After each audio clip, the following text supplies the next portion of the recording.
100 गुन्हेगार सुटले तरी चालतील, पण एका निर्दोष व्यक्तीला शिक्षा होता कामा नये। पण कर्नाटकात नेमकं उलट घडलंय।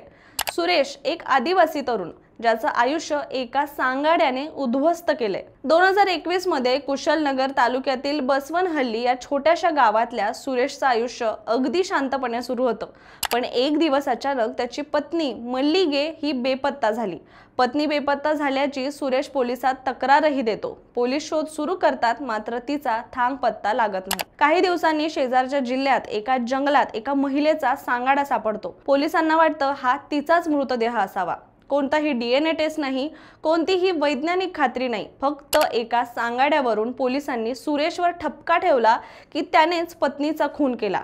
खुनाच्या आरोपाखाली 18 महिने सुरेशने तुरुंगात काढले, पण सुरेशला माहित होतं की तो निर्दोष आहे। 2 वर्षांनी एक धक्कादायक प्रकार समोर येतो। म्हैसूर मधल्या एका रेस्टॉरंटमध्ये एक महिला जेवत होती आणि ती म्हणजे मल्लिगे, सुरेशची पत्नी, जिच्या खुनासाठी सुरेशला 18 महिन्याचा तुरुंगवास सोसावा लागला होता।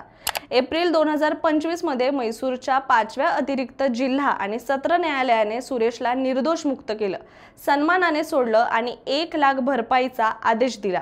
मात्र सुरेश आता पोहोचलाय उच्च न्यायालयात 5 कोटींची भरपाई आणि 5 पोलीस अधिकाऱ्यांविरुद्ध कारवाईची मागणी घेऊन, ज्यात पोलिसांवर खोटे पुरावे आणि चुकीच्या ओळखीमुळे सुरेशला तुरुंगवास सहन करावा लागल्याचे आरोप आहेत।